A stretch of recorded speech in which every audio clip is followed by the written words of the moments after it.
Braveheart, Mel Gibson pulled off one of the biggest and brainiest big-brain moves a movie director ever pulled off.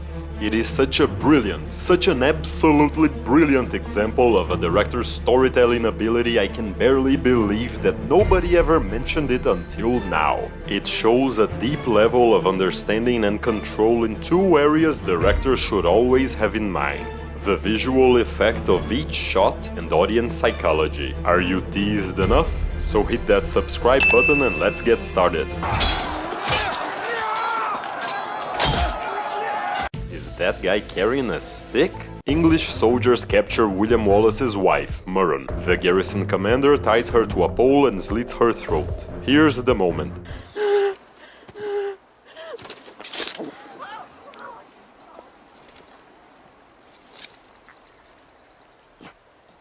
Wallace then arrives and kicks off a rebellion. He captures the commander, manhandles him to that same pole and does the same thing he did to Murron. Here's the moment.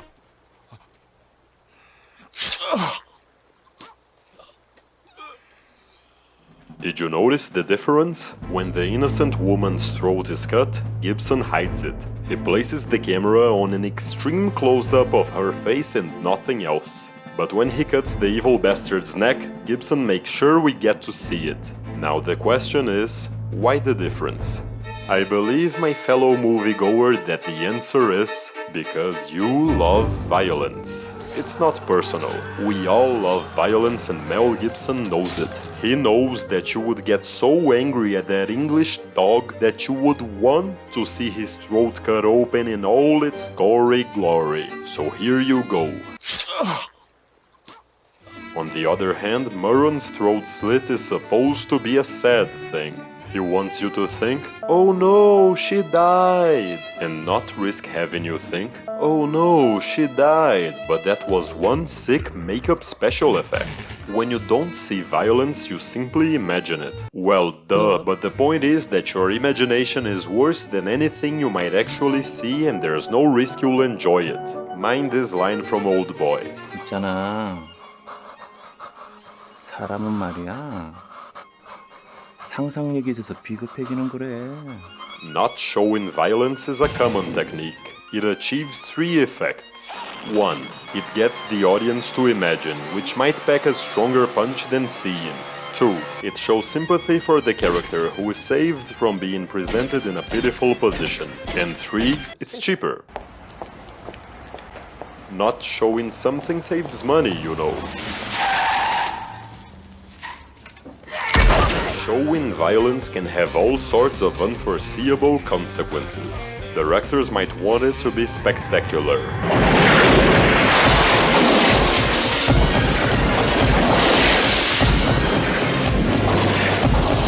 Others might want it to be terrifying. You may make it intentionally funny. Oh my God! Sometimes it might be funny unintentionally.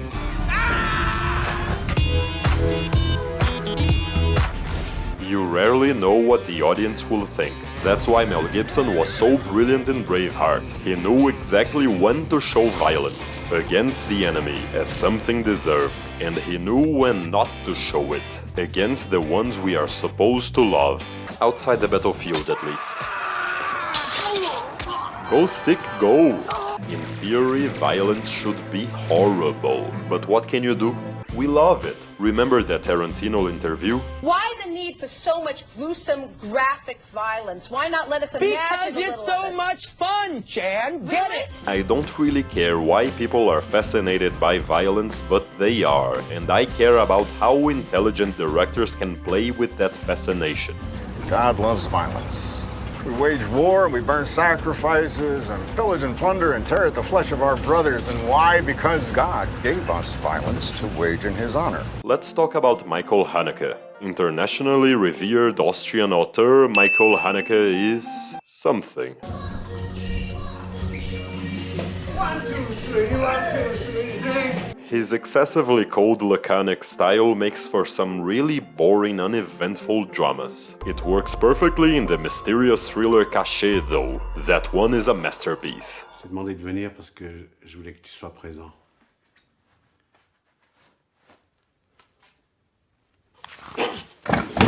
Holy shit. In '97 he made Funny Games, about two psychotic boys who break into a happy family's house then proceed to torture them physically and psychologically before killing them off one by one. Spoiler alert? Sie wetten mit uns, dass sie morgen um 9 noch leben, wir mit ihnen, dass sie tot sind. Was meinen Sie? Denken Sie, Sie haben eine Chance zu gewinnen? Sie sind doch auf Ihrer Seite, oder? Michael Haneke hates mainstream media, believing it desensitizes audiences to violence.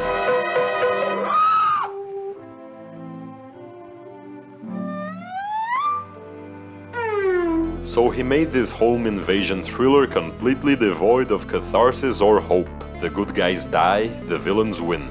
Hooray! Sondern ich wollte eben auch mit dem Genre des Thrillers ja mehr als den Thriller oder überhaupt mehr als einen einzelnen Thriller treffen, sondern das Genre Kino als solches, das mit Gewalt handelt. You're supposed to watch this film thinking to yourself, why am I watching this film? It's basically torture porn that criticizes you for watching torture porn. If you think that's not fucked up enough, 10 years later Haneke remade it shot for shot. And I do mean shot for shot. In English, so his sociological experiment could reach a wider audience. You bet that you'll be alive tomorrow at 9 o'clock, and we bet that you'll be dead. I mean, what do you think? You think they stand a chance?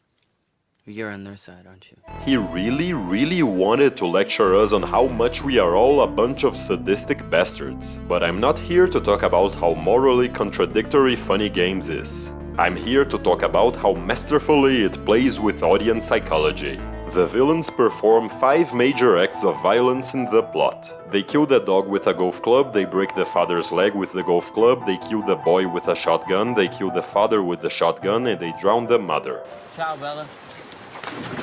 Every single one of these actions is kept off screen, because you shouldn't want to see them, should you? But there is one act of violence shown on screen. Close to the ending, the mother grabs the shotgun and kills one of the psychos.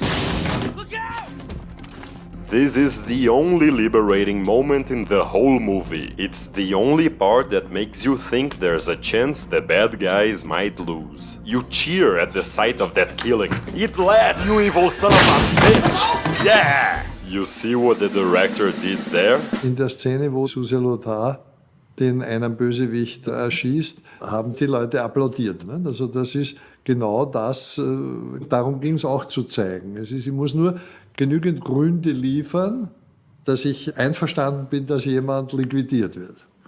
Ja? Und das hat auch funktioniert. Also das war auch so ein Moment, wo ich gesagt, da habe ich sie gekriegt. He held back on violence all the way through. He made you question why would you even watch a violent film. Then he gave you a smidgen of hope with sprinkles of blood and you loved it. This is Haneke rubbing on the audience's face that you still love violence. You're a sadist. It isn't only calling the audience sadistic, it's a middle finger. Right after the gunshot, the other villain picks up the remote control, rewinds the scene and stops the mother before she can catch the gun. Seriously.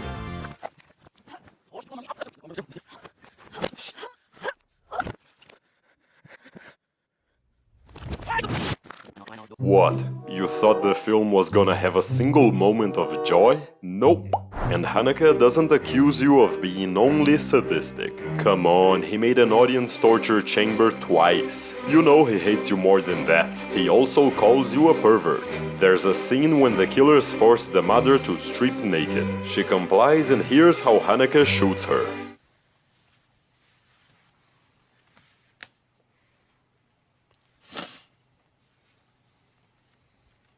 He does not show nudity. Because this is a poor woman being sexually assaulted and like the psychos you want to see her boobs? You perv. Movies featuring sexual violence usually don't shy away from exposing skin, and Haneke seems to be asking here, should they? Should you see a victim go through a humiliating ordeal while thinking, what knockers? Are you a perv? Perv. And who invented this type of cruel audience manipulation? The master of suspense himself, Alfred Hitchcock. Take a look at this moment from Psycho about a mentally stable young man with a healthy and happy family life. Norman has just stabbed Marion to death in this little known scene.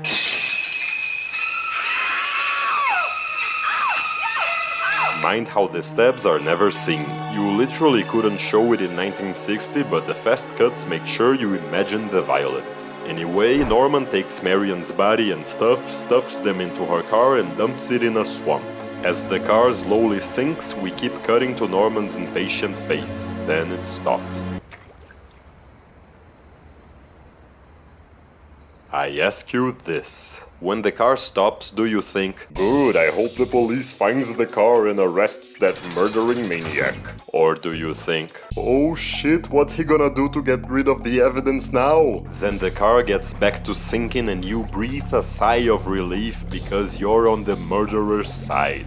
And you thought you were such a nice, law-abiding citizen, didn't you? So today we learned you're a sadist, a pervert, and you condone murder. All thanks to smart directors pulling strings inside your mind. Aren't movies amazing? I'm calling the cops. Thank you for watching. If you enjoyed this video, please like, subscribe, and share it. I will see you in jail, and this is MovieWise.